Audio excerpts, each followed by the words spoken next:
Mayor Henderson, we're now live. Thank you for that, Mr. White. So, first thing we'll do is Hepburn Shire acknowledges the Dja Dja Wurrung as the traditional owners of the lands and waters on which we live and work. On these lands, Dja performed age-old ceremonies of celebration, initiation and renewal. We recognise their resilience through dispossession and as a testament to their continuing culture and tradition, which is strong and thriving. We also acknowledge the neighbouring traditional owners, the Wurundjeri to our southeast and the Wadawurrung to our southwest, and pay our respects to all Aboriginal peoples, their culture and law. We acknowledge their living culture and the unique role they play in the life of the region. I'll now declare the meeting open. We have all councillors present, officers present. We have Ms. Rebecca Smith, who's the she's the governance manager of governance and risk. We have Brooke Holmes, who's the director of performance and transformation. And we have Mr. Bruce Lucas, who's our director of infrastructure and delivery. Anybody else? No, small compliment tonight. Okay, I'll now ask Councillor Hockey if you'll read the statement of commitment on behalf of all councillors. Okay. We, the councillors of Hepburn Shire, declare that we will undertake on every occasion to carry out our duties in the best interests of the community, and that our conduct shall maintain the standards of the Code of Good Governance, so that we may faithfully represent and uphold the trust placed in this council by the people of Hepburn Shire. Thank you. Now we have some apologies. We have Mr. Ron Torres, our CEO, Mr. Bradley Thomas. And are there any other apologies? No. Any declarations of conflict of interest from officers or councillors?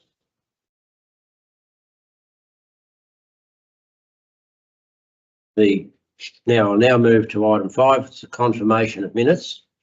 And we have a recommendation that the minutes of the ordinary meeting of council held on the 24th of June 2025, as previously circulated to council, be confirmed. I'm looking for somebody to move. Move Councillor Clark, seconder. Councillor Hewitt. No discussion? Any discussion? No. All right. All those in favour? There's that carried unanimously. We now move to public participation time. Now, this part of the ordinary meeting of council allows for the tabling of petitions by councillors and officers in 30 minutes for the purpose of tabling petitions, responding to questions from members of our community and members of community to address council.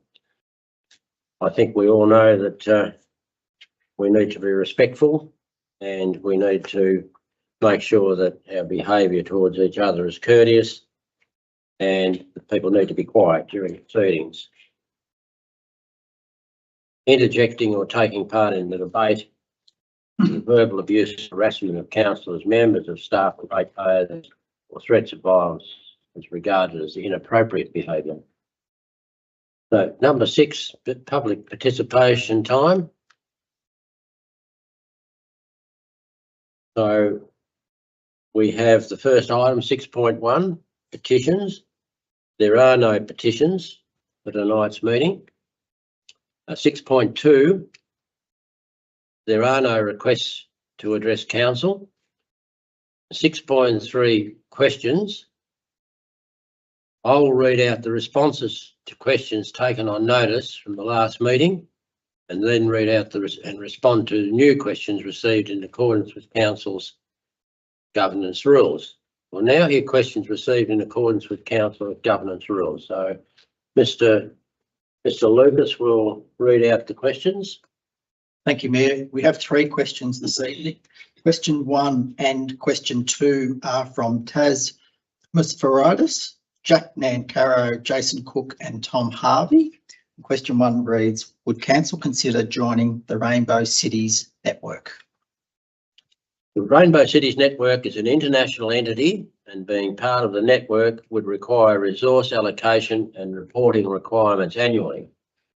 Through Council's budget process, many annual memberships and membership fees were critically reviewed.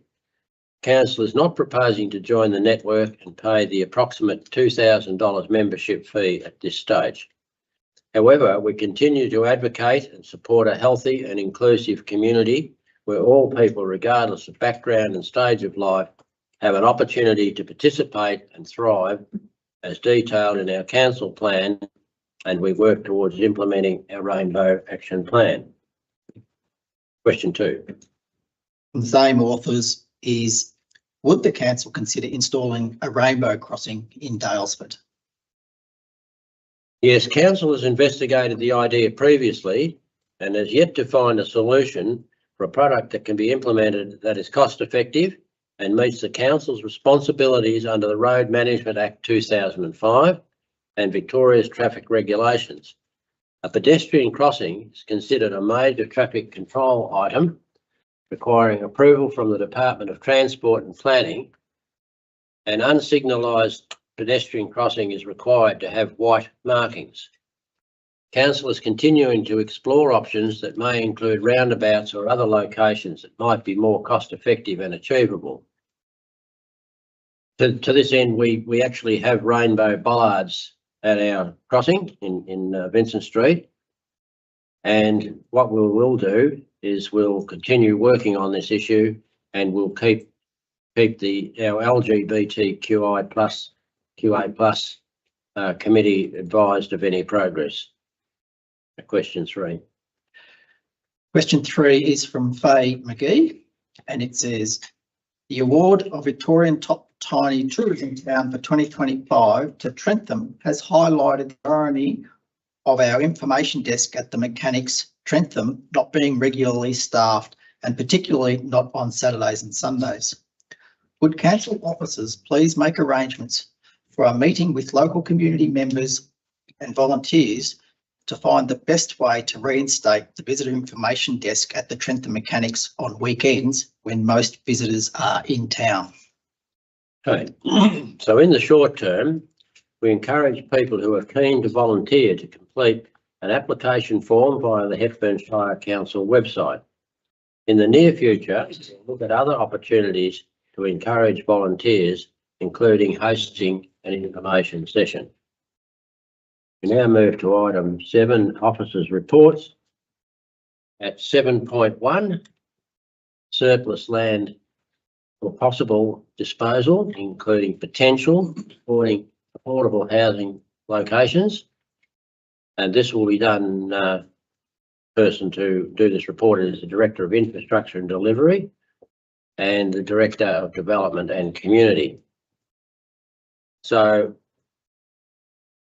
in this, we'll be considering, in line with the guidelines that are laid down for disposal of property, and that will include, of course, the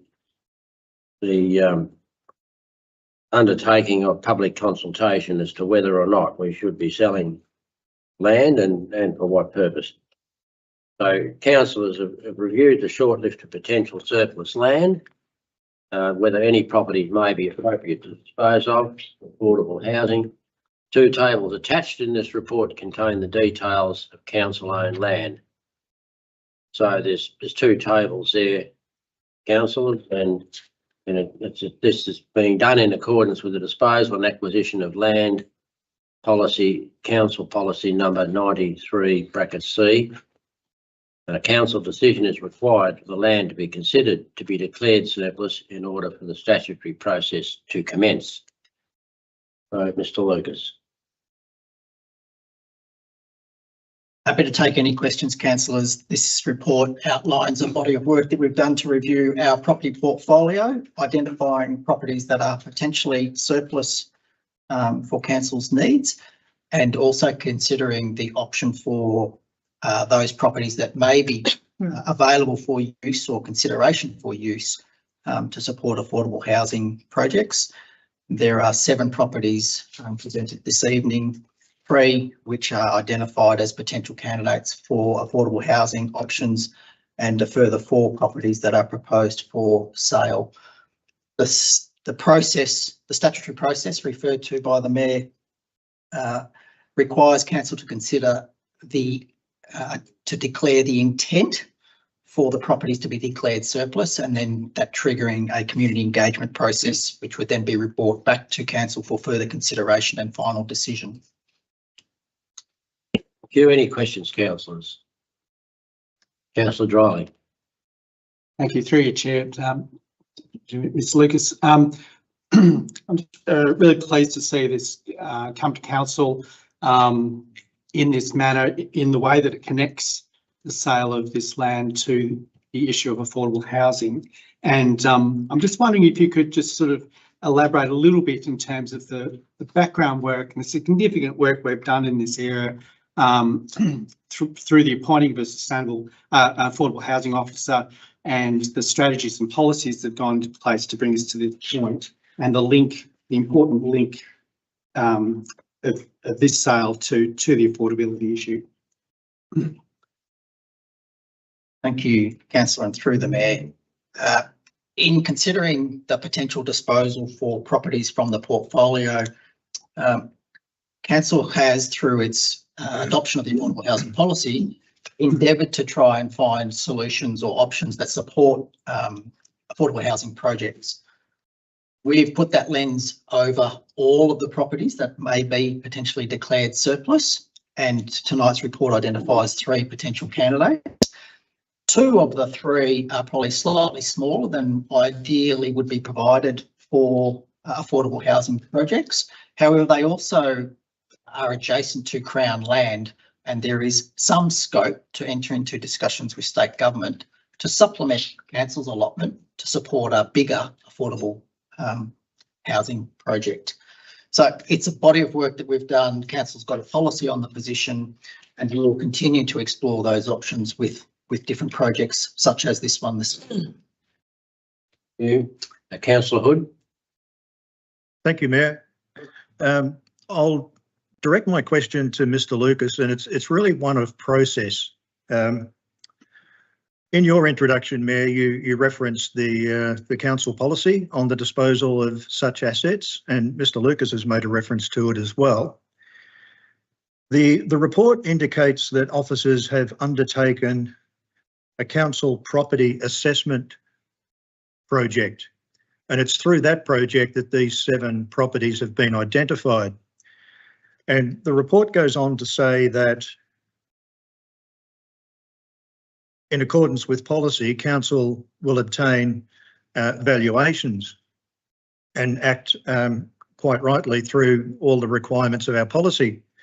But the policy explicitly says that a valuation should already have been taken out as part of the property assessment project under 1.5 of the policy. So I'm intrigued as to why a valuation hasn't yet been taken out. I do recognise that this is the first step in what might be a very time-consuming and long process, and that future valuations may need to be taken out at a later date, because they must be taken out within 6 months of the disposal. So I'm very mindful that on such a topic as this, very strict adherence to policy is extremely important, more so than usual.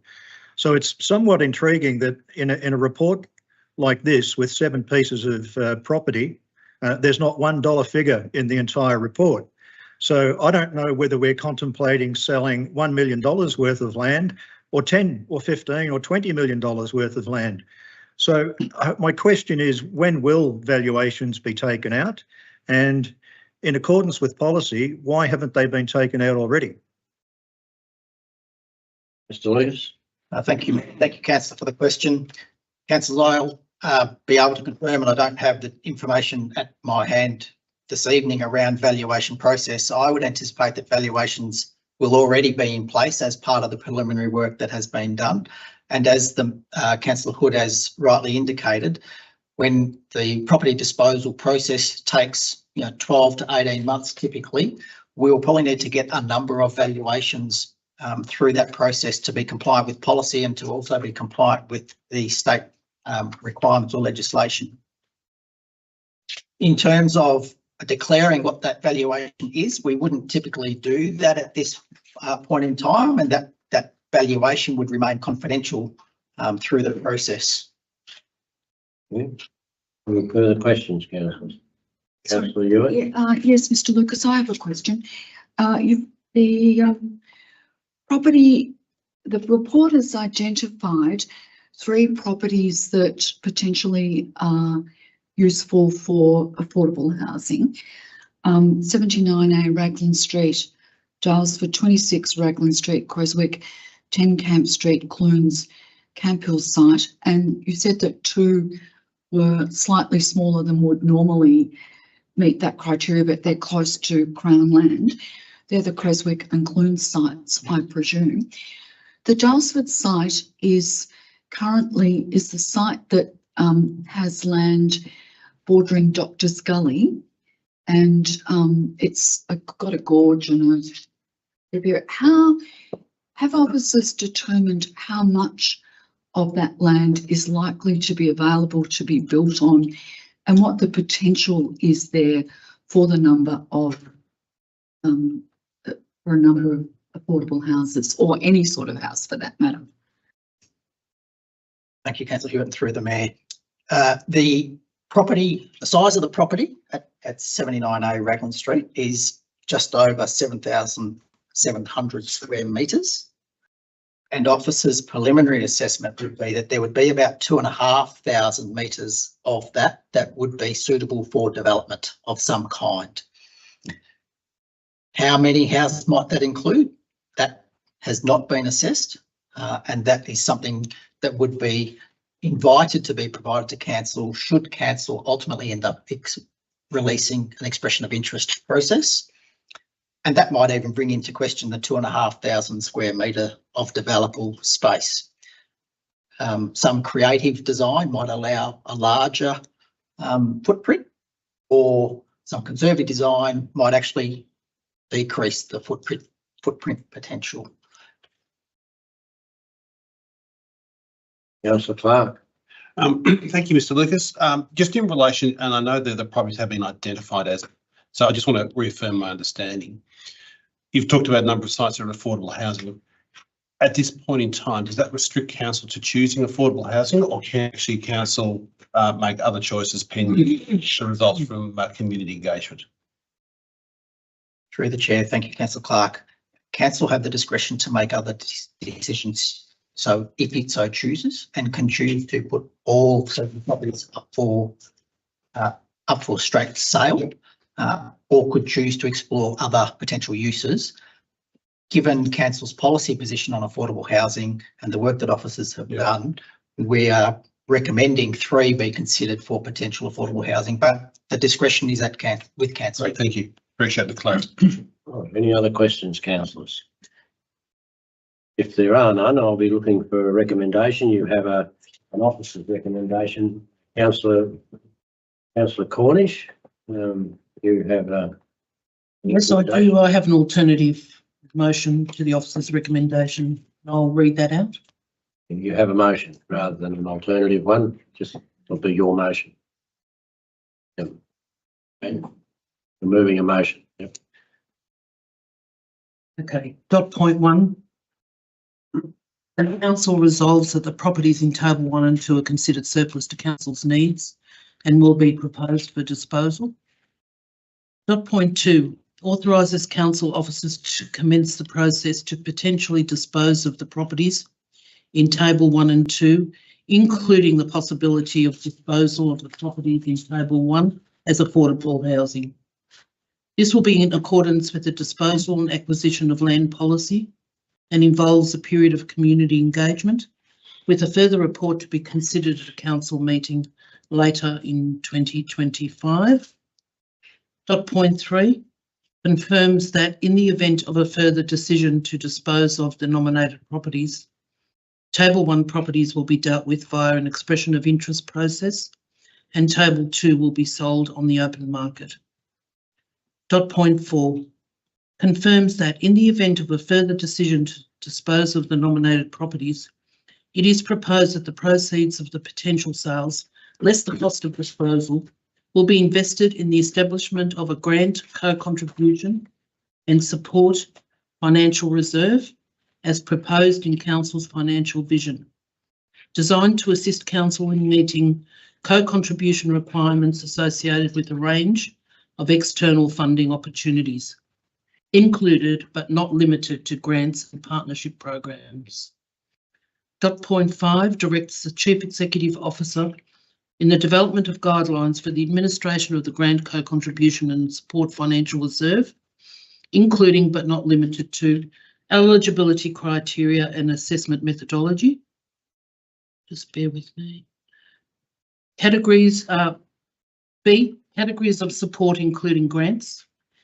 C, application and approval processes. D, funding limits and budget implications. E, risk assessment and sustainability. And F, the final decisions on the allocation of funds under this program be made by Council based on the recommendations presented and in accordance with the adopted framework. Do I have a seconder? Second. Well, no, I'd be happy to second the motion, Councillor Cornish, if you would accept 2 additional points, which are, and I could read them out. In addition to what you've read out, request the Chief Executive Officer prepare a briefing report for councillors with the history of Raylands Reserve, 42 Raglan Street, Dalesford, being bequeathed to Council, and for further investigation of whether this site could be considered for sale or other use by. Can I have a point of order? Can I have a point of order? I just need clarification myself on the process here. I put forward a motion and I'm seeking a seconder for my motion. That's right. That's what. Yes, and I've said I'll second it with. Without conditions, I think. All right. Oh, okay, sure. Let's go. Do I have a seconder for Councillor Cornish? Yeah. Yep. Yeah, Councillor Clark is a seconder. Councillor Cornish. What do I do? Look, I have added a few more dot points to this report, and namely that we do have a problem here at this council with co-contributions to grants, especially in the next financial year.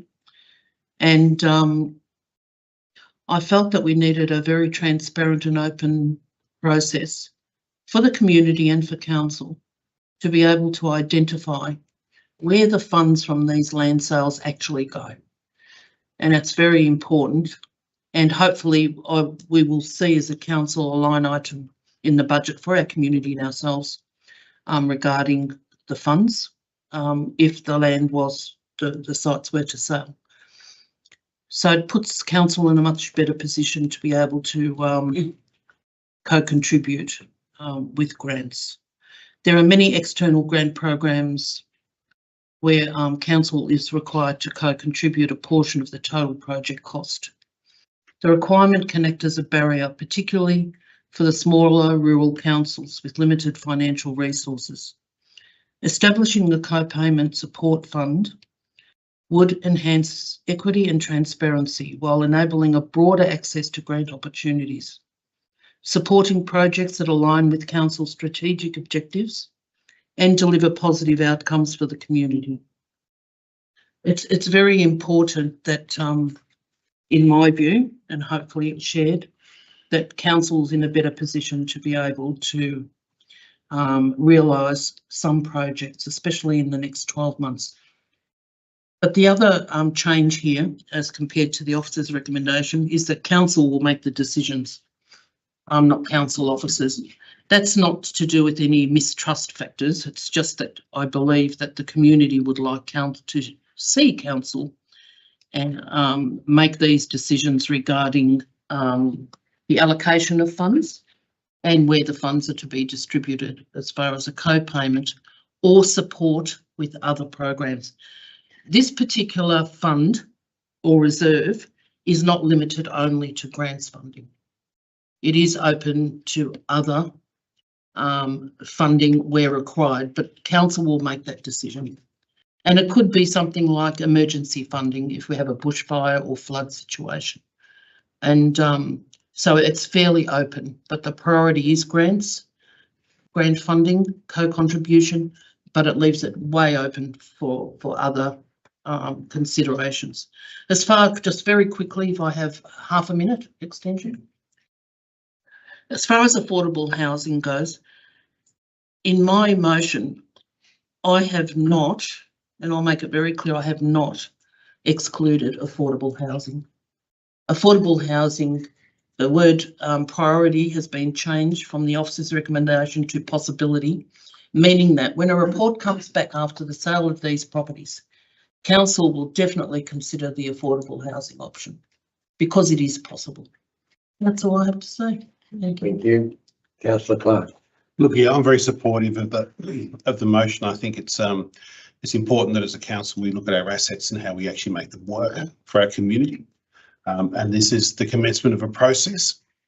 And understand that the challenging financial position we're in at the moment, and I understand this is a 12-month, 2-year process. Actually look at placing the funds in a fund that is designed for a range of things. One being to look at co-funding for new projects. I think is a very sensible way to commence rebuilding and planning for the future for the council. So I'm very supportive of the motion. Right. Councillor. Councillor, Hewitt. through the mayor, Councillor, I would like to have an amendment to the motion moved by Councillor Cornish and Councillor Clark, and I'll explain what it is and why, and to see if you accept it.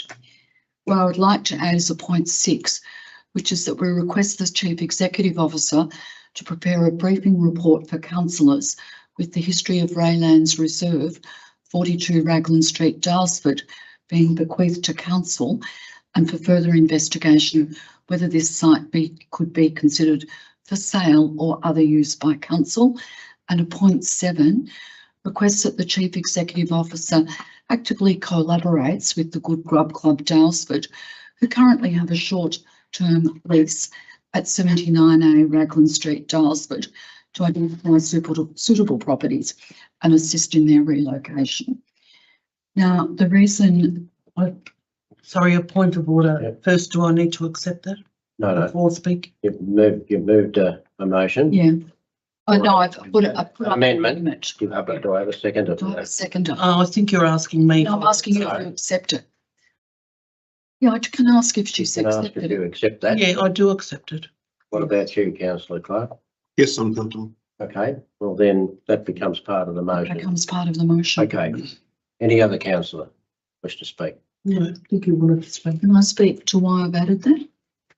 Well, you can speak on the issue, on the whole, on the motion. Or any part of the motion, you can speak on that. Well, I'm supportive of Councillor Cornish and Councillor Clark's motion. I've added to the asked for an investigation into the opportunity for Raylands Reserve at 42 Raglan Street.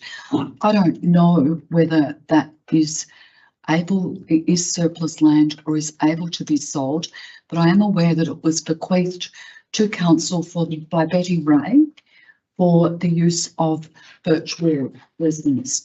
I am aware that there are a number of projects in Daylesford and Hepburn Springs and surrounds that will require co-contributions by council, and this is potentially an opportunity to get that funding. So I would like to see whether or not that's possible.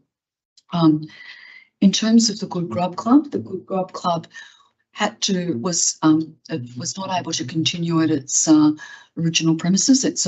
People will be aware that it's a food support program for people in Daylesford. Council were able to offer it a short-term lease at 79 Raglan Street, and the program is continued. The Good Grub Club is very well valued in the community, provides a need, and also understands that it was a short-term lease and not a permanent home. So I think it's not unreasonable for us to show our support of that by actively collaborating with them to help identify suitable properties and assist in their relocation. Right, councillor Hood. You changed sides, councillor Hood, that's why I missed you. I'll look at them. Oh, no worries. Thank you, Mayor. Yes, I'm speaking in support of all aspects of this motion, particularly from the perspective of creating a separate reserve so that the net proceeds of any of these sales, should they proceed, should be quite rightly put in a reserve and accounted for separately and transparently. And I think one of the other strengths of the motion is that it doesn't lock us into any particular use of the funds.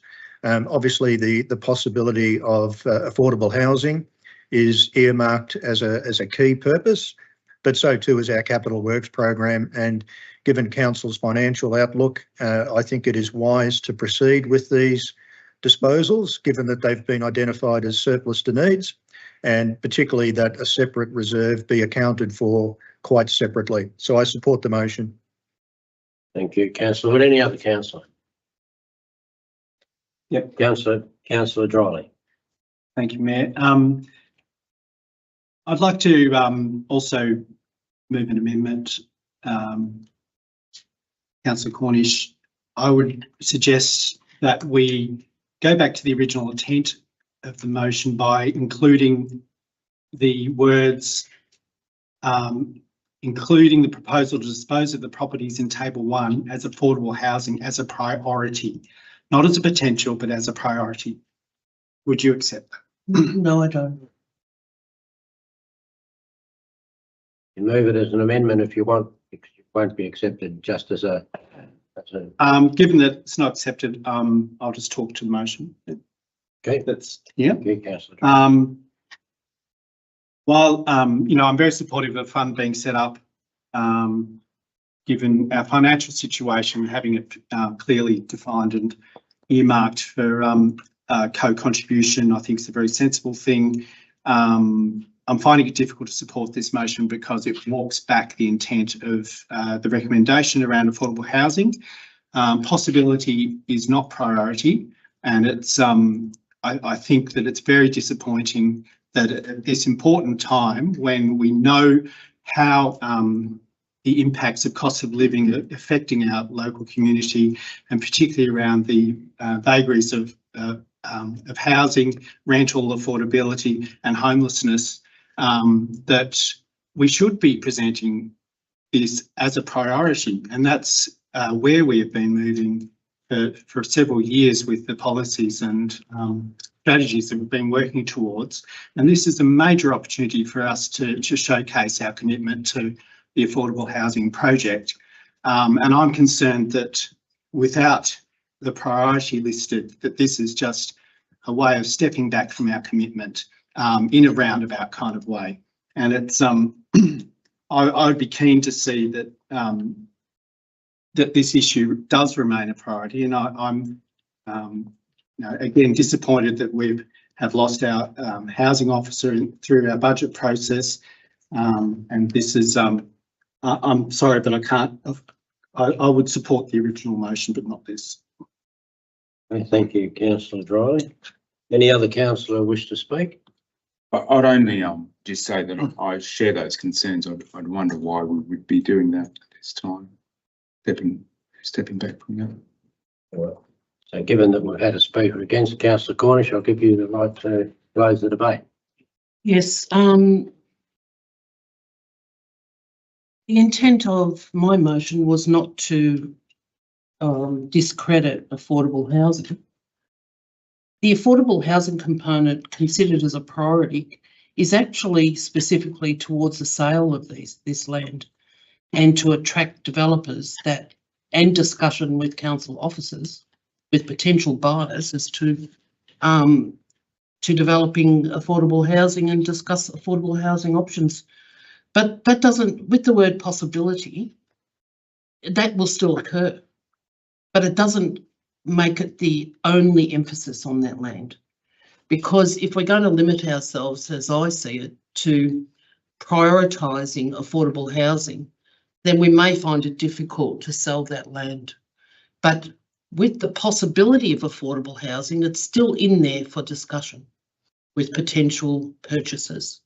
And then later down the track, council will decide where those funds are allocated. So if there is a potential purchaser that wants to develop affordable housing and it fits in with council policy and council decides to go down that track, which I have no objection to, by the way, then we will do so. So I just don't want to limit the sale because we could sit as a council on these blocks for a very long time because there may not be any interest out there. I know that DECO's not interested. That's in our report. So who will be? Let's test it out. We are not cancelling out the potential of affordable housing options here. Thank you, councillor Cornish. I'm now going to put it those in favour. So that's councillor Clark, councillor Cornish, councillor Hockey, councillor Hewitt and councillor Henderson. Those against? Councillor Dryley. Sorry, councillor Hood, I missed. You're in favour? You in Yes, favour? I had my hand up. I had my hand up voting in favour of the motion. Very difficult sometimes to see. That's all. Could I please ask for a declare division? that motion carried. Thanks. Thank you. Division, please. Okay, revision asked for. All right, those in favour. Councillor Clark, councillor Cornish, councillor Hockey, councillor Hewitt, councillor Henderson. Those against? Councillor. Sorry, councillor Hood. Sorry, councillor. You missed me again, Mr Mayor. Yep. Okay. Those against? Councillor Dryley. I declare that carried. Okay. So 7.2. This is to be introduced by councillor Dryley, and it's the Food and Garden Organics 12-month review. And the report's been prepared by the Director of Infrastructure and Delivery. You, councillor Dryley. Right.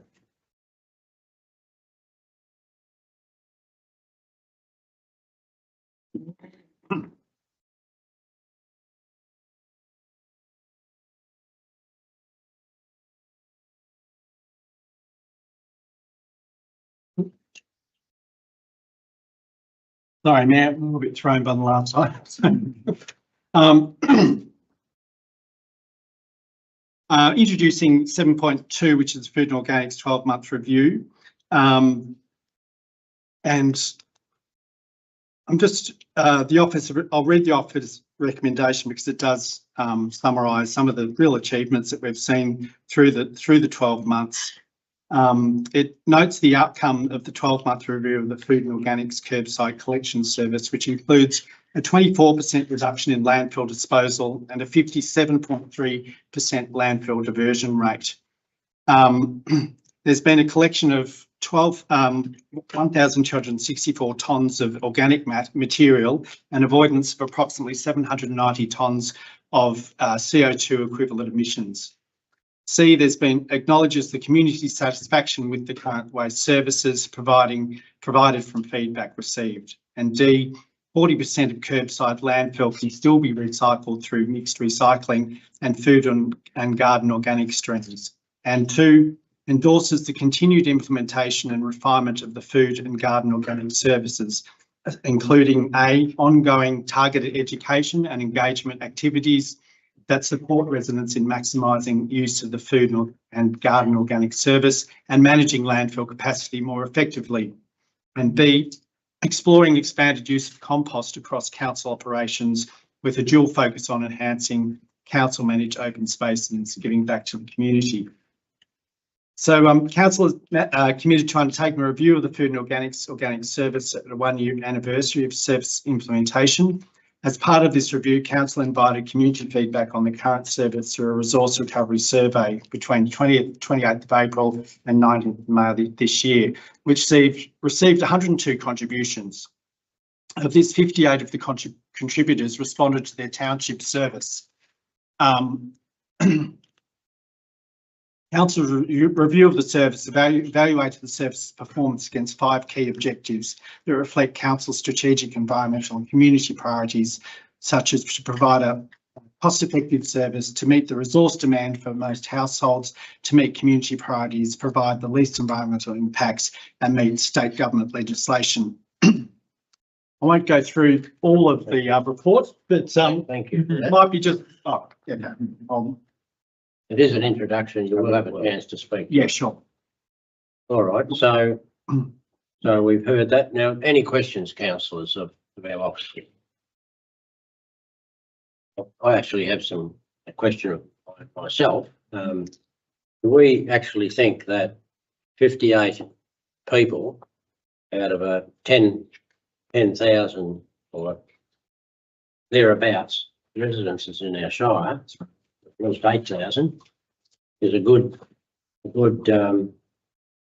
measure against the needs of the whole of the community and the users? And I'm actually not questioning the work the office has done, but I'm questioning the figures, because I actually, in my mind, don't believe that 58 people who are saying they're very satisfied with it actually have good representation. Because I've actually conducted my own random surveys and I find that at odds. So the first question is, do we consider that that's a good sample? And would we consider that a good sample in any other undertaking? Thank you, Mayor. The short answer is we would have loved to have received many, many, many more responses to the community survey. It is worth noting, however, that a number of the stats included in the report are not only derived from that customer survey, but are also derived from our internal auditing of bin and bin contents, also informed by our collection contractor in terms of presentation rates, so the work that Veolia does. And we also consulted with the diluted engagement panel that supported council through the council plan process, and not lose sight of the significant community engagement we had through the development of the Sustainable Hepburn Strategy, which identified this as a priority initiative. So yes, you are right in that 58 is a very low number and we would love for it to be more, but it's not the sole input to the content of tonight's report. Well, the second question I've got, have we factored in the savings that we make by obviously producing compost from this, and I take it we haven't had huge sales, but have we factored into our pricing of this the money that we save by using the compost in our parks and gardens? Thank you, Mayor. At the moment, those savings haven't been realised. There is a pilot project supported by funding through Sustainable Victoria to explore how we optimise the quality of the compost that is created through the FOGO material that is collected. Ultimately, through efficiencies, we have seen a reduction in the FOGO curbside collection charge in this year's annual budget, and property owners will see that reduction in their rate notice when the rates notices are issued. And as we identify further savings by being able to use that material to a much greater volume, those costs will be passed on. Thank you. Right, any other councillors got questions? Councillor Hewitt? Mr. Lucas, I wonder if you could comment on what the impact of the introduction of the FOGO bins have been on residents and ratepayers' waste charges. Thank you, Councillor. Through the chair, I think that's what I was just touching on. So in terms of specifically, yeah, so the three waste charges for curbside services that are provided annually. So we have the red lidded bin, the waste collection fee, and council has maintained that in the current year at $110 per property, as it was last year. Recycling, so commingled recycling, the yellow lidded bin, has also been maintained without any increase in the current year compared to previous years, and that's at $110 per property. But pleasingly, the cost for managing a FOGO collection service has decreased in the current year. So last year it was costed at 190, or property owners were charged $190 per property. And in the current year, and what property owners will see on the rates notices that they will receive shortly, is that 190 cost has been reduced to $150, so a 21% reduction. Thank you. Any other questions, councillor? Councillor Dryling? Thanks, through you, Chair. Mr. Lucas, if you could just remind us in terms of some of the imperatives of what we're trying to achieve with this introduction of FOGO. Particularly, I'm thinking around landfill capacity and the impending sort of increases to the state levies. And I guess really just outlining a bit around the success of some of the emissions reduction and the place that reduction of methane and through our waste system plays through these sorts of programs. Through the chair, the end game is to reduce or eliminate waste to landfill.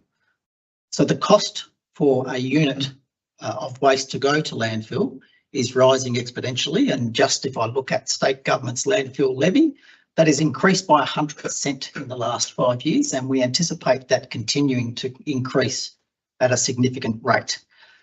The state's landfill capacity, I think, is scheduled to or estimated to expire, I think, around about the mid-2030s. So that's not that far away. And so it is imperative that we're all looking to reduce waste to landfill. In fact, state government through the Circular Economy Act have set an 80% reduction of waste to landfill as the target. And that in turn provides us financial saving by introducing a circular economy arrangement, as we are proposing to do with the composting project, provides a financial return to property owners through reduced waste charges and ultimately efficiencies for council and ultimately environmental benefit. Thanks. Maybe just a supplementary to that. Really, in terms of the reductions we've been seeing, where this is, I guess maybe you could sell the success of just what we've been seeing in terms of some of these percentage reductions and the diversion rates, but also maybe just outlining some of the opportunities around education and the current contamination or the continuing problem of waste in our landfill bins. The quality, councillor, the quality of the compost is it's imperative that the contamination is minimised, and at the moment we're seeing on average around about a 2.5%. I'm going to serves me correctly, about a 2.5% of contamination through the FOGO collection. If the more we can reduce that, the better the quality, and then ultimately it opens up scope for then reuse of that product or potentially even resale for further savings for council as another revenue stream, or potentially reduction further for the waste charge or FOGO charge that property owners are ultimately paying. We will also intend to use it in council's own operations instead of purchasing products, so that provides a financial return to council. And secondly, it may provide options for the sale of that product as well. We have provided short-term giveaway, if you like, of some of the product, and that's been very well received and highly complimented by the community members that have taken up that option as well. So there's many options still to explore. We're 12 months in, and it's a FOGO service that we provide in townships only. Of course, the Circular Economy Act and the requirements for curbside waste minimisation services and the introduction of a glass collection and rolling out a FOGO collection more broadly than just townships is still a piece of work that we need to do in order to comply with state government's direction to have those services implemented by June 2027, which again is not far away. Councillor Clark. Thank you very much, Mr. Lucas.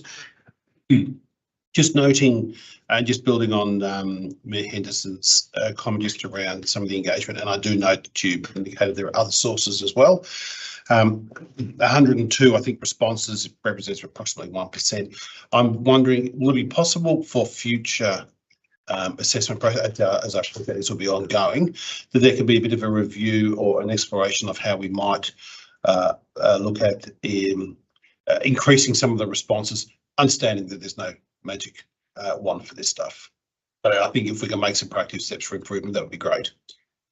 So absolutely noted, Councillor Clark, and the more data we have and feedback we receive from community, the better decisions we can make. So absolutely, where there's an opportunity to explore greater input and feedback from community, we'd be more than happy to embrace it. Great. And well done. I think it's a good result. Well done. Councillor Hewitt. Yes, thanks through you, Mayor. Mr Lucas, is 2.5% contamination on average. Is the council able to identify if there are households that are consistently contaminating FOGO bins, and if so, are we then able to provide individual assistance or education or whatever to assist them to reduce that? Do we know if it's random that contamination occurs, or if there are some households that are consistently contaminating? Thank you, Councillor.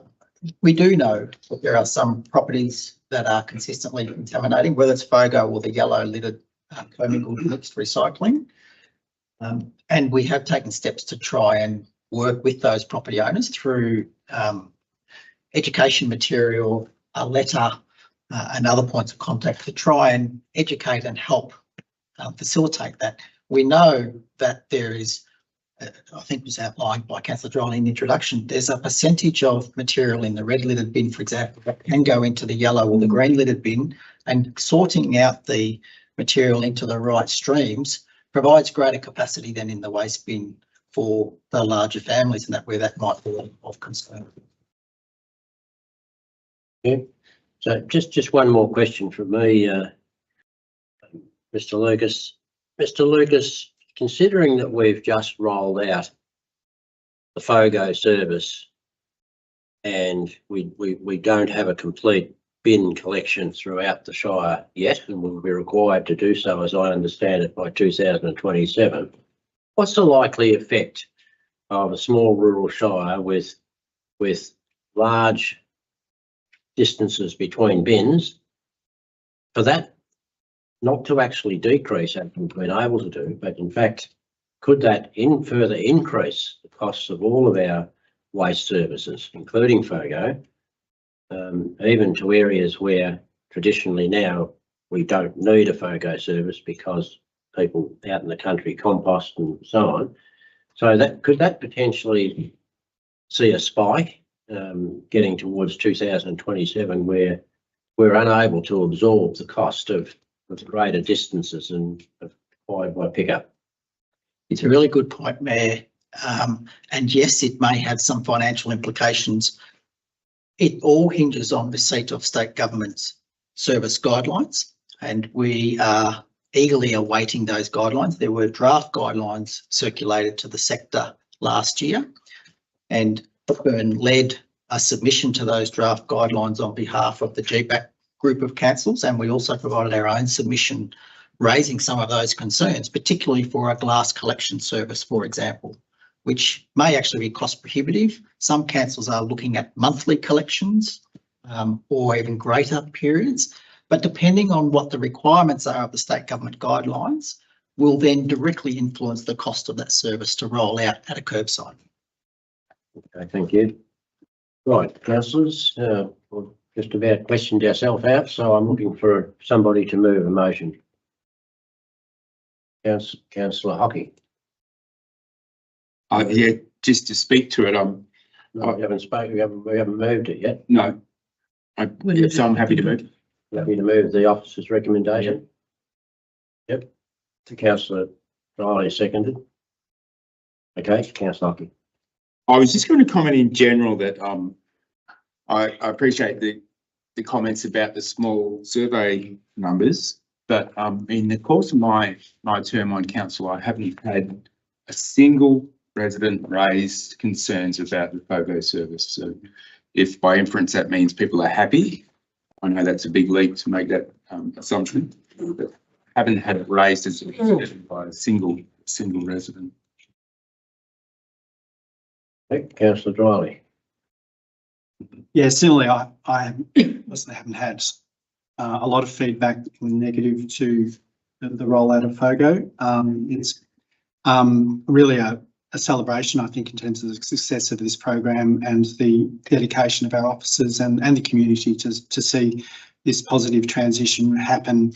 That really does need to happen urgently in terms of all the targets we need to be meeting environmentally, but also our social responsibility to resource recovery and reduce our waste to landfill. And looking to the future too, in terms of this is just a stepping stone first years, and there's a lot more education to go forward, and that it's really important to mark this and to look at where the opportunities lie in terms of further reducing the impacts of the waste that is still turning up in our bins that can be sorted better.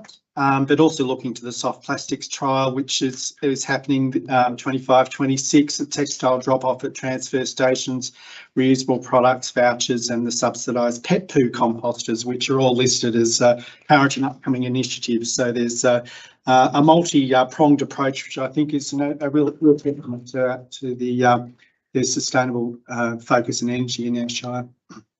Yeah. Any other councillors? I noticed Councillor Hewitt first, then Councillor Cornish. I was just wondering, Councillor Hockey and Councillor Drylie, if you would accept another amendment, an additional point to the officer's recommendation that which notes that the FOGO collection service fee was reduced by $40 per property in the current financial year and will be reflected in the upcoming rates notices. I am aware that that's in the report, but I wonder if that should be included in the motion. Sounds very Happy. sensible. Yep. Councillor Drylie. Yes, look, and I think that cost is obviously a factor for a lot of people in the minds of a lot of people, and however, it's yeah, in this circumstance, I'm happy to support that. All right, so that becomes part of the motion. Any other councillor wish to speak? I was next. I can't support this recommendation. Only because in dot point 1C, where it states acknowledges the community satisfaction with current waste services provided from feedback received, which is less than 1%. Less than 1% feedback is not enough for me to say that the community is satisfied, because I know for a fact that many are not satisfied. So it's not indicative.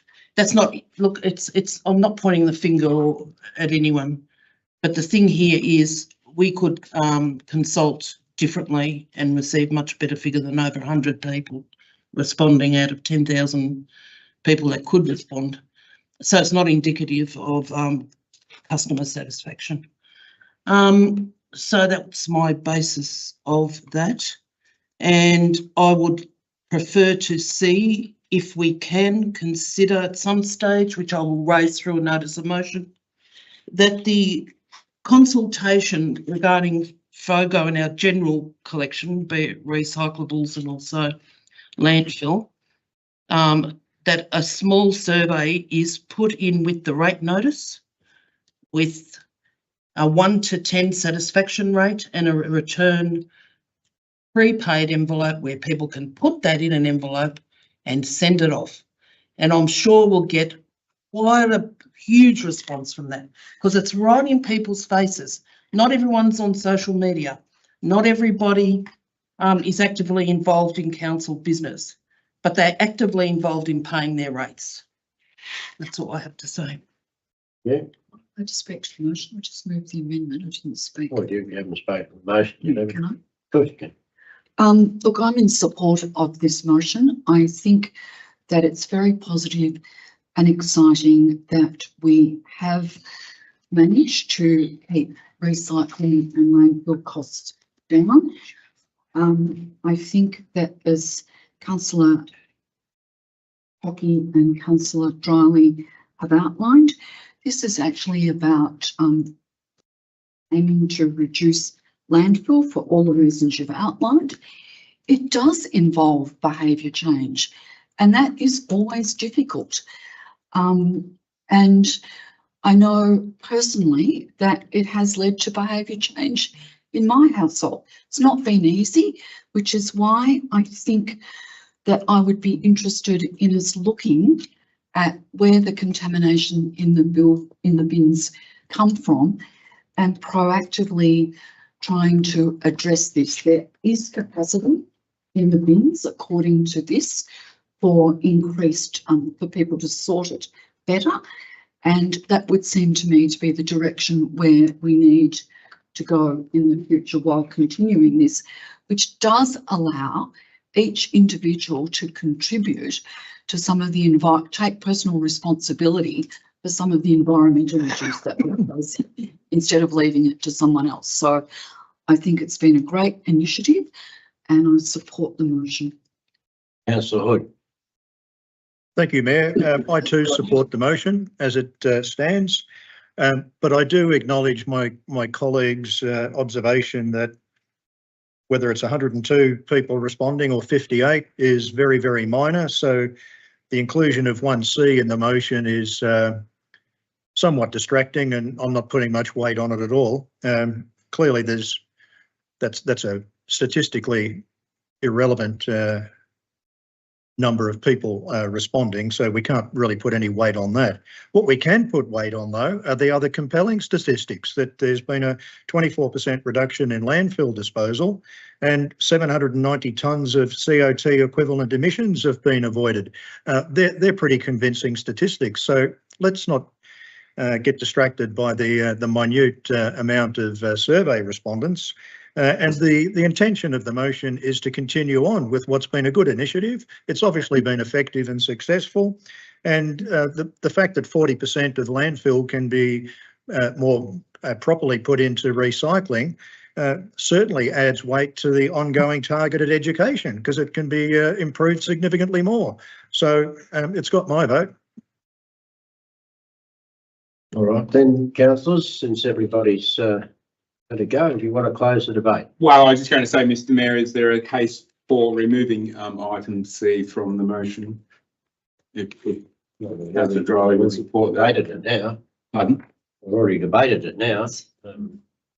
Oh, is there a provision for us to do that? Or You could, I suppose you could amend it at any stage before it's voted on. So if you want to put an amendment to remove something, you could do that. Someone, Apologies, Mayor, it would need to be moved by someone other than the standing mover. yes, it would. It'd have to be removed by somebody other than the mover of the original motion. So is anyone prepared to move that? Yes. Yeah, you want to remove C? Acknowledge the community satisfaction, yep, okay. So it's been moved by councillor Cornish that the motion be further amended now and to remove C, acknowledges the community satisfaction with the current place services provided from the feedback received. That's councillor Cornish's amendment. We've got a seconder. Yep. Councillor Clark is a seconder. Councillor Cornish, you wish to speak to your amendment?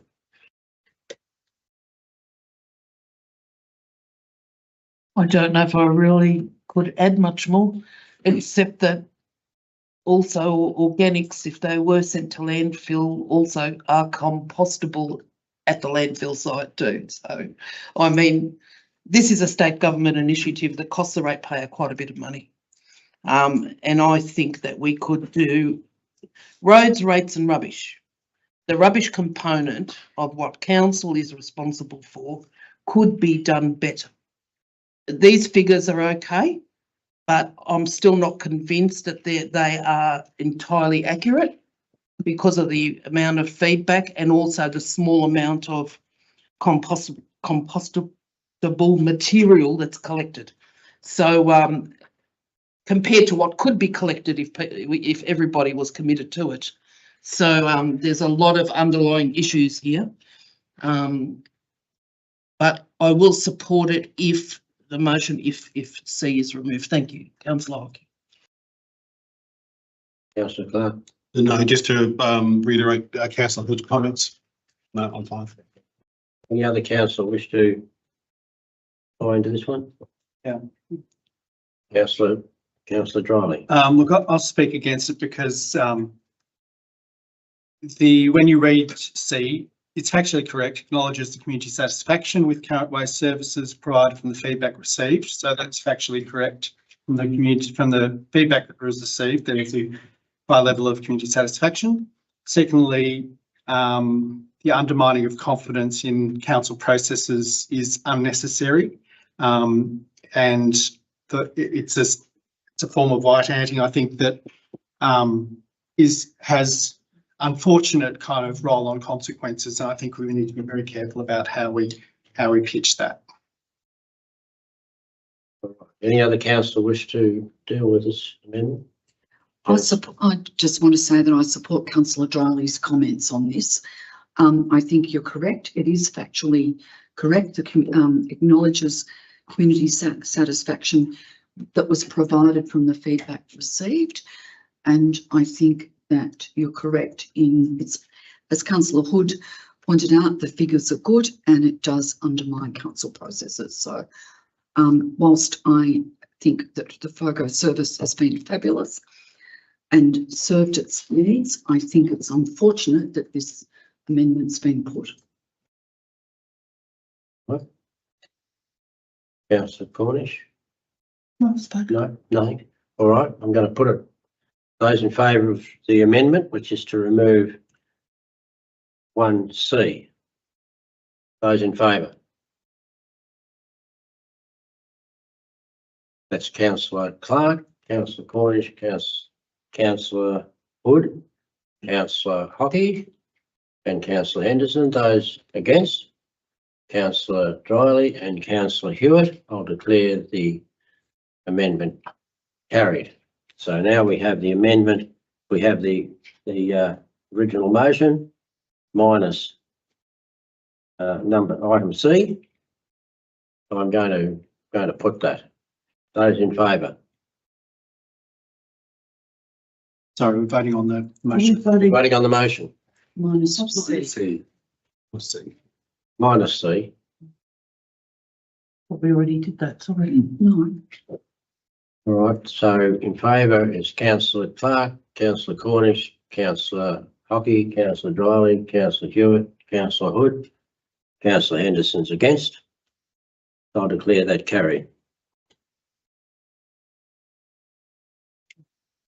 Yeah, we don't know. Can I have a point of order, please? What did we vote for the first time? I'm confused. No, We voted for the amendment yes, we voted for the amendment and that was carried. and that was carried, and then we voted for the motion. The motion was as we Oh, minus C. minus C. So you changed your vote, yeah. I didn't change my vote. I only voted once. Well, you voted Vote on the amendment, but Vote on the amendment. I voted on the amendment. Yes, but you voted against the motion. Yes. it is it. Okay. All right. So Sorry, I'll just. 7.3, investigation into partial closure of Bath Street, Trentham, and the Director of Infrastructure and Delivery. And this is to be introduced by Councillor Hood. Thank you, Mayor. Councillors, this agenda item arose immediately or very soon after the June 2024 opening of the mechanics at Trentham. And as you'll see from the photographs in the papers before you, Bath Street runs immediately alongside the mechanics. The suggestion of fully or partially closing Bath Street between Albert and High Streets, in other words, the length of the mechanics and its car park, came from two sections of the community, and that the context was that there is potentially going to be further development in Trent Creek Reserve immediately across the road, And there is an item included in the 25-26 capital works budget to explore the possibility of the addition of a footpath and possibly a footbridge leading to the primary school in Trent Creek Reserve. And so some sections of the community thought that closing that section of Bath Street to the traffic would enhance that reserve. Another section of the community were keen to establish some parking space availability for those people who are towing caravans and the like and visiting the tourist information desk. So that's the context as to why this matter has come before us soon after the June 21 opening of the mechanics. Officers were asked to explore this, and this report indicates that they have. Thank you. So we're looking for any questions, councillors?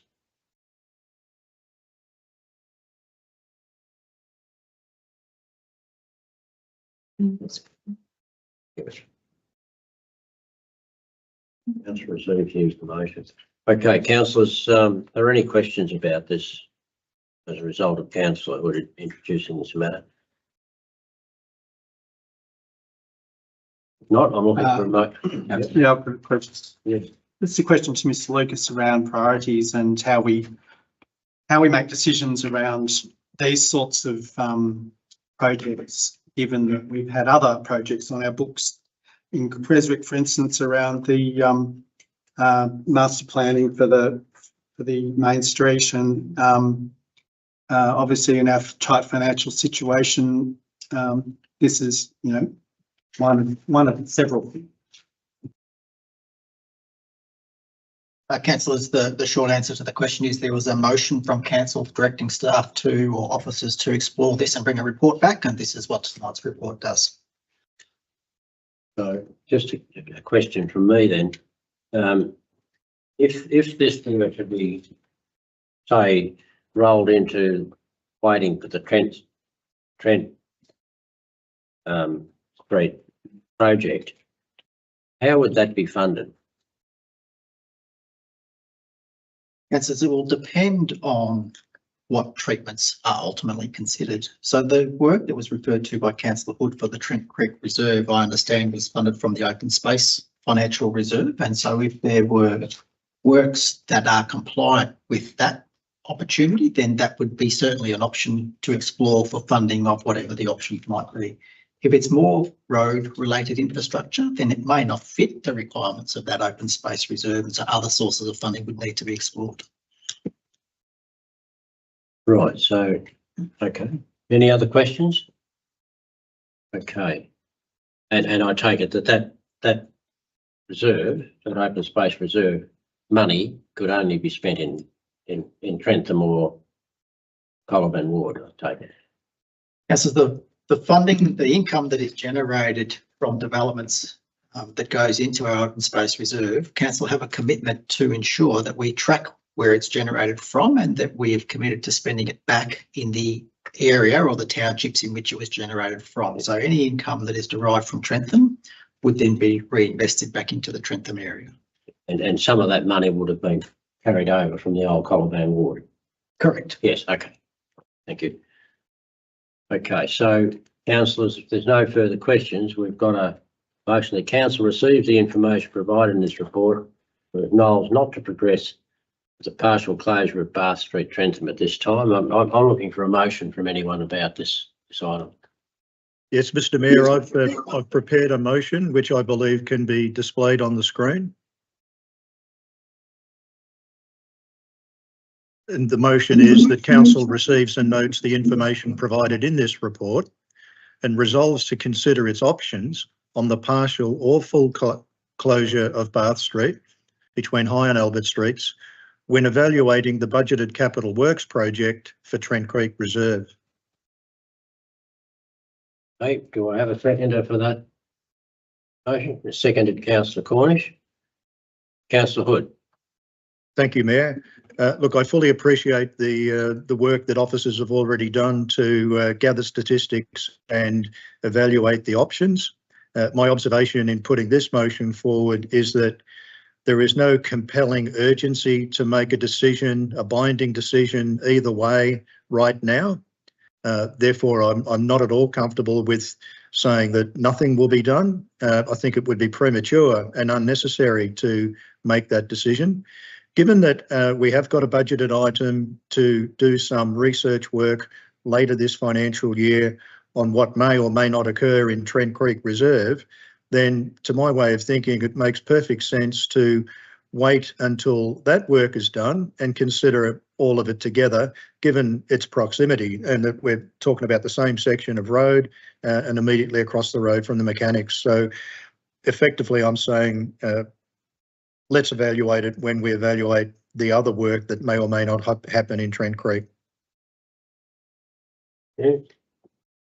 Councillor Cornish, There's nothing further to add, thank you. any other councillor? Councillor, you're it.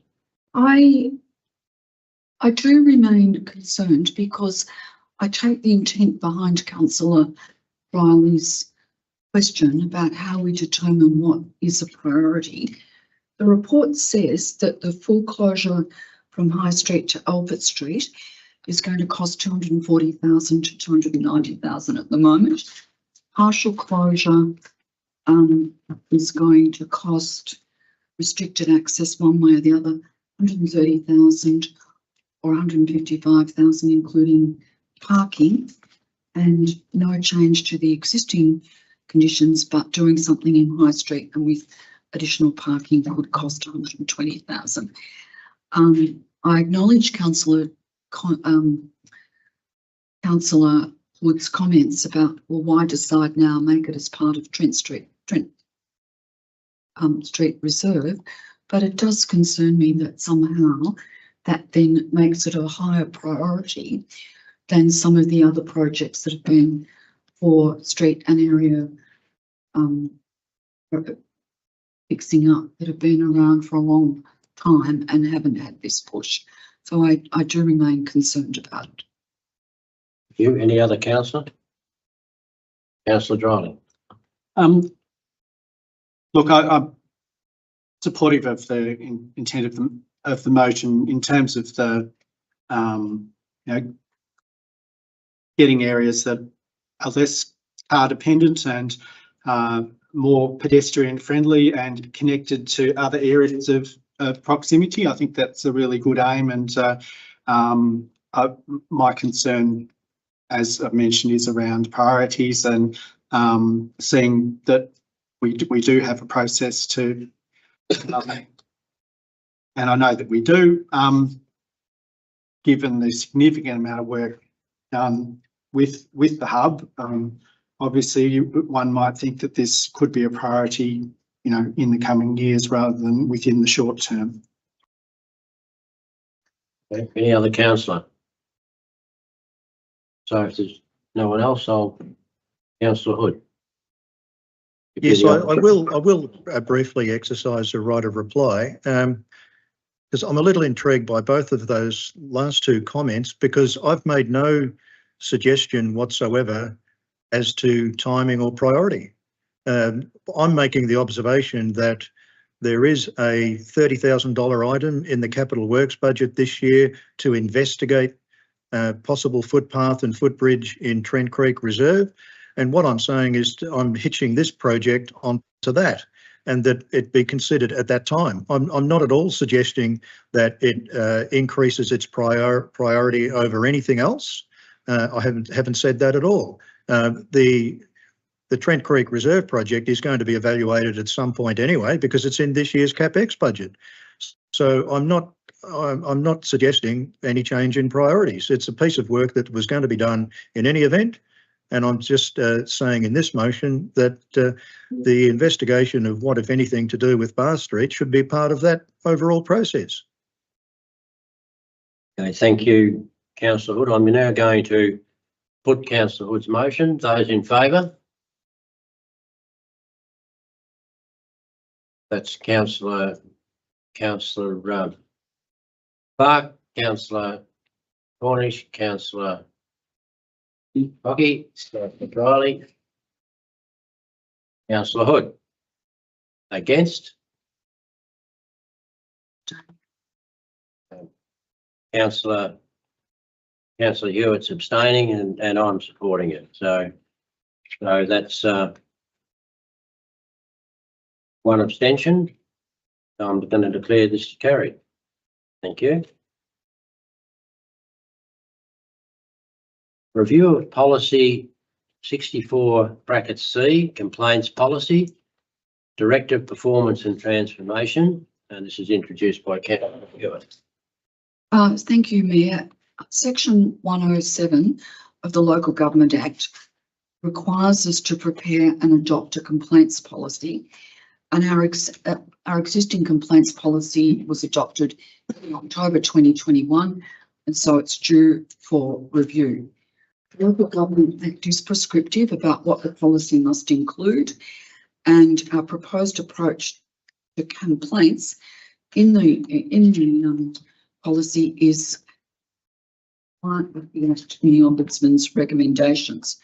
Officers are proposing a couple of changes to the current approach, which includes a shift in the definition of a complaint and exclusions, and an additional section to address complex and inappropriate behaviour from complainants. The Victorian Ombudsman released a good practice guide in April 2025 in relation to complaint handling, and the draft policy has been developed based on those best practice recommendations. I'm not going to read any more out. You have it all there, and definitions of complaint, what the changes are in relation to complainants and other administrative matters. Thank you, Councillor Hewitt. Any questions, councillors? Councillor Riley. Yes, through you, Mayor. I guess my question is around the change of the definition of a complaint in this instance and the need for that, because there was a significant update to this policy that we've followed through in recent times, and I'm just concerned that we're not unfairly disadvantaging people through this process, that their complaint will not be treated seriously, will not be treated as a complaint when it should be. Mr. Lucas. Thank you, Councillor, for the question. I refer to Ms. Smith. Thank you. Through you, Mayor. Councillor Dray, there's a couple of amendments here to the definition. So one comes directly from the recommendation from the Ombudsman, and that is a clarification between the difference between feedback and a complaint, just to really spell out that they are two different things and will be treated as such. The other change to that definition that officers have proposed is one around when the community is approaching us with challenges around a statutory process. So if they're, for example, applying for a permit and there's a delay, those sorts of things. So what we're proposing is that rather than those being treated as a complaint by default, they would be treated as a complaint if the person asked us to. Otherwise, we would consider them under the existing statutory process.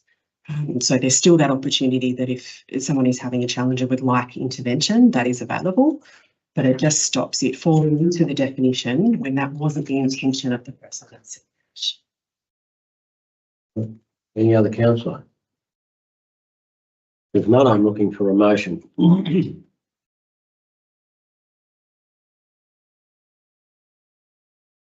No one prepared to. I'll move the officer's recommendation. Move the Councillor Hewitt's moved the officer's recommendation. We've got a seconder for that. Yeah. Councillor Hockey. Councillor Hewitt. We have to review the complaints policy. It is prescribed by what's required under the Local Government Act. The report of changes are compliant, consistent with that, and it also incorporates the Ombudsman's best practice. So I urge you all to support it. Councillor Hockey. Yeah, no, that seems entirely sensible to me. Any other councillor? Councillor Cornish. Can I ask a question?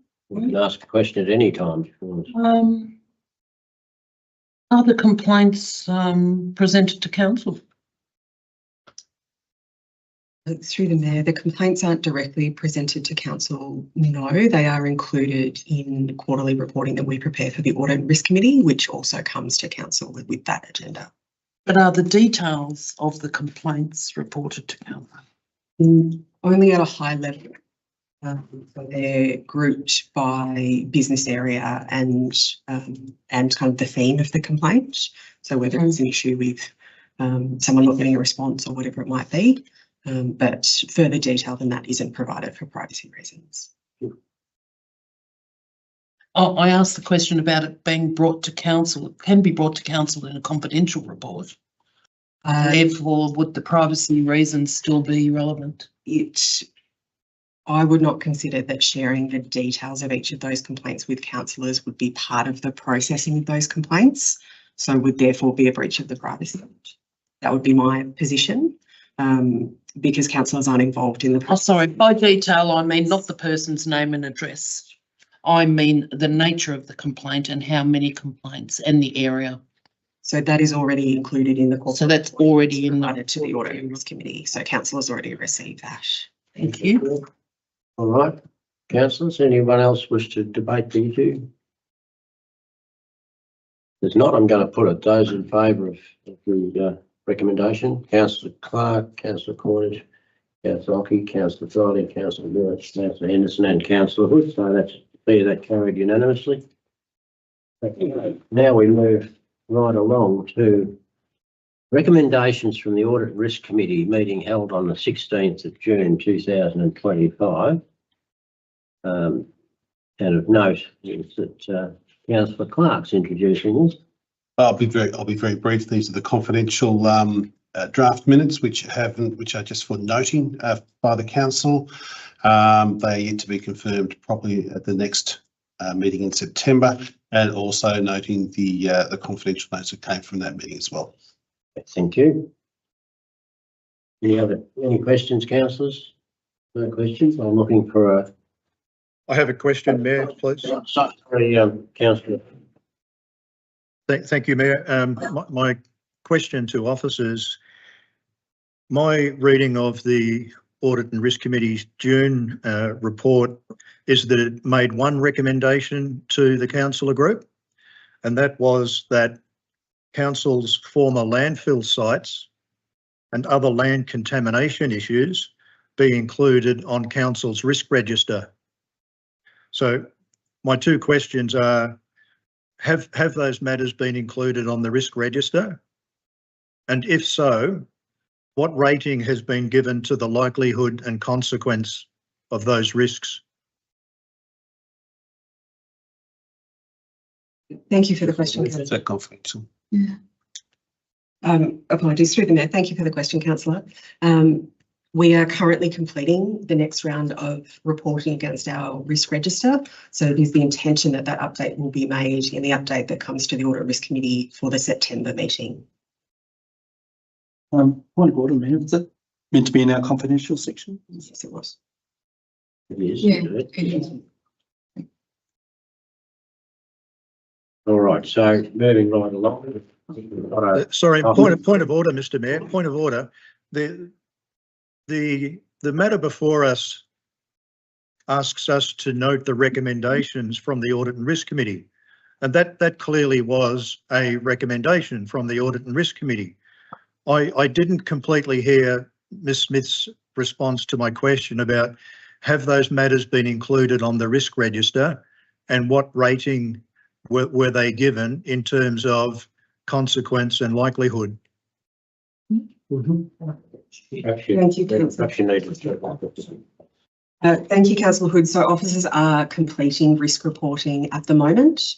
So that has been added to the register, but is still being assessed by officers in terms of its risk rating and consequence. So that will be included in the risk reporting that comes to the Audit and Risk Committee in our September agenda. Oh, good. Thank you. I didn't hear it first time round. Thank you. Just a question. Yes. Are we live? Is this a confidential report? No, it's not actually. Oh, thank you. This is the Attachment. minutes. Sure. Oh, thank you. Oh, okay. Yeah. I just thought I'd better check because I was a bit confused. No. Okay. Okay, so we've got a recommendation there. Council receives the draft minutes of the Audit Risk Committee meeting that was held on the 16th of June 2025 and notes the recommendations of the Audit Risk Committee that were moved at the meeting of the 16th of June. That's an attachment 1. So we've got a mover. Yep. Moved Councillor Clark, seconded Councillor Cornish. Any debate, councillors? No debate. All right, I'll put it. Those in favour? Those against? I declare that carried unanimously. And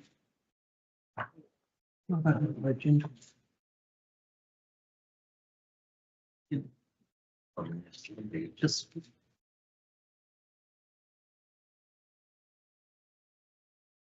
Here I go. Notices of motion. There, I take it there are no notices of motion, Mr. Lucas? No. Items of urgent business. Do we have any items of urgent business from anybody? Yes, there is an urgent item. So Councillor Dryly wishes to move an item of urgent business. Yes, Mayor. I have an urgent item which involves the MAV State Council meeting timelines, which in order for us to meet the next State Council meeting admissions for motions, we're putting this motion tonight, which I will read out. Thank you. That Council admits an item of urgent business in relation to a motion for the upcoming Municipal Association of Victoria State Council meeting. We'll have a second to accept an item of urgent business. Councillor Cornish, those in favour? Those against? I declare that carried. So introduce your item of urgent business, Councillor. Okay, the motion itself is that the Municipal Association of Victoria, MAV, should initiate a comprehensive statewide communications and marketing campaign that promotes positive messages about the vital role of local government and the wide array of services it provides. This campaign should also include targeted messaging aimed at countering negative community behaviours and addressing social media attacks directed at councillors and officers. Thank you. Do I have a seconder? Seconder for that? Oh. Councillor Clark, I think you just. Yeah. All right. Councillor Riley, wish to speak to it? I think it's fairly self-explanatory, but just to say that there was quite a bit of discussion about the way we present motions at a regional meeting recently, and that how important it is to, as a region and as a council, to be supportive of this process of putting motions to the MAV, and particularly in reference to rural and regional sort of settings that have their own context and importance. Thank you. Councillor Clark. Neither then, it's important to get some broader support, and I think it's great this issue is being taken up on a broader basis, you know, given some of the challenges we've had locally in terms of social media and how individuals behave. Any other councillor? If not, I'm going to put it. Those in favour? Those against? No one against, so I'll declare that carried unanimously. We now move to councillor and CEO reports. I actually get to give the first report, which I'll myself. Firstly, a huge thank you to my colleagues who have attended events and functions during my recent illness. Sadly, I had to forego the opportunity to welcome quite a number of our residents who became Australian citizens. To them, I extend my best wishes and hope they enjoy their new rights and continue to prosper. There were, however, some highlights this month. These include the attainment of 150 years of the Clunes Primary School. The school and students certainly made the many events. Many guests and pupils welcome, and pride in the school was very evident. Pavilion Arts opened their art cafe in the Creswick Town Hall, which was part of a weekend of open galleries. On the opening night, there was certainly plenty of talent representing many different forms of art on show. Another highlight was the launch of our new reconciliation plan, Innovate, which was believed to be an Australian first, and the Hepburn Shire has signed an MOU with the Dja Dja Wurrung that allows waste trees from council parks and roadworks to be turned into valuable timber. This resource would certainly normally go into low-value wood chips instead of providing mining opportunities in timber processing and use. There was a great concern expressed by the Greater Ballarat Association of Councils concerning government implementation of the Emergency Services Levy and the impact upon residents and more particularly the rural communities. The message was delivered to Minister Stakos as well as local MPs Michaela Settle and Juliana Addison. The important issue was coupled with a crippling drought that was affected most of Victoria. The fight against the WRL transmission towers continues, and I urge all residents to put in submissions regarding the environment and the far-reaching effects, impacts of this method on above-ground transmission of power. New residents welcoming Creswick saw 16 new residents welcomed by the community groups, and all reported that it was very well run, a much appreciated event. Catherine Shellis thanked Judy Henderson for running the event for 14 years. Will now be up to someone else to step up if this event is to continue. I'm not quite sure if all realise that these events do not just happen, but take a great deal of organisation.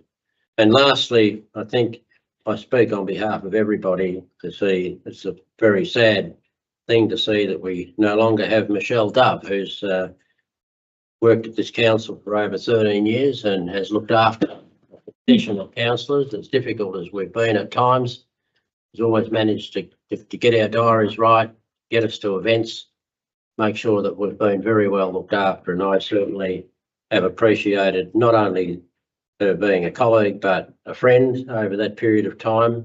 And I'm sure that I echo many, many others in saying that we wish her very, very well in her future endeavours. Thank you. Now we've got Councillor Shirley Cornish. Thank you. I was also ill for quite a bit of this last month. I think a few of us were. So I've missed out on a few events and important occasions. But the two highlights were the 150-year anniversary of the Clunes Primary School. Quite a few of us did attend that, and there was a good community turnout. That was a great event. It was very cold. We're all sitting outside, but we still braved the hour and a half outside. It was a great achievement for the Clunes Primary School. And the citizenship ceremony, I attended that recently. There were 13 people that became Australian citizens, and it was held here at the Chambers, and it was a really great event, very pleasant. So apart from that, I don't have much to say because I was quite ill for a while then. So thank you, Mr. Mayor. Thank you. Now we have Councillor Tim Riley. Thank you, Mayor. I'll have my report, but see how long I go. This past month has reminded me of the care and resilience that defines our communities, from long-time locals to new residents, staff, artists and volunteers, to those raising their voices on issues that matter deeply. It's of great concern to hear of the imminent closure of the Bendigo Banks Agency in Clunes and the loss of in-person banking services that so many Clunes residents rely on. I attended the MAV regional meeting in Ararat as a councillor delegate, where councils from across the region discussed shared challenges. The MAV continues to support rural and regional councils on important issues, including the service levy and the infrastructure pressures to energy transition and the impacts of drought and climate change. Undoubtedly, there is a mental health toll on rural communities and the need for a fairer deal for local government. Locally, I attended one of Council's independent community information centres in Creswick, helping residents engage with the environmental effect statement for the Western Renewables Link project. These sessions are assisting people to understand the issues and make submissions before the 22nd of August.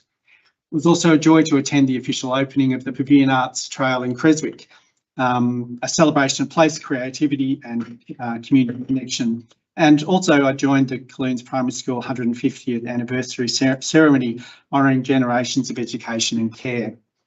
At the Creswick New Residents Welcome, I was reminded of how much we are gaining from those bringing fresh ideas and energy to our towns, including Creswick. This month, others have mentioned, we also celebrated NAIDOC Week and the launch of the Innovate Reconciliation Action Plan, an ongoing commitment to truth-telling, healing and treaty with First Nations people in Victoria. I acknowledge the recent tabling of the Europe Justice Commission's final report this month and the MOU struck with Jarrah Timbers locally to offer them useful timber from fallen and damaged trees. It's a little bit disappointing that the Sustainable Hepburn Advisory Committee is winding up after a shortened 6-month term, but it's been a very productive final meeting, and this group has been contributing meaningful work across biodiversity, water security, climate adaptation, housing and circular economy. In a time of such challenge and transition, we do need sustained ethical leadership. We also heard tonight about the strong outcomes of the first year of FOGO program, practical achievement that's turning food and organic waste into compost used across the Shire. It's a win for the environment and for council, reducing landfill costs and emissions. This success has been possible by many, including Jodie Newcomb, our Circular Economy Officer, whose role was unfortunately one of many lost in the recent round of service cuts passed by Council in the 25-26 budget. Jodie brought great insight and energy to her work. She helped lead the FOGO rollout and successful composting trials, assisted with the adaptation game rollout to build climate resilience, supported the creation of Circular Economy Toolkit for local business, and was key to last year's Sustainable Hepburn Festival success. Her departure, along with many others, including Michelle Dove, will be felt deeply by many. Thank you, Councillor Riley. Next, we have Councillor Leslie Hewitt. Thank you, Mayor. Like my fellow councillors, I too have had periods of illness this month. We must be all infecting each other. A highlight for me this month was the citizenship ceremony, where because of the Mayor's illness, as the Deputy Mayor, I presided over the obtaining of citizenship for those 13 new citizens. Most have been in Australia for several years and don't take the decision to become an Australian citizen lightly. Again, can I say welcome to them, and I look forward to hearing about this chapter of their life story as they begin this in Hepburn and the contribution that they make. Last night I attended at Newlyn the council session, community information session, for those who are putting in a submission to the EES, to the Western Renewables Link.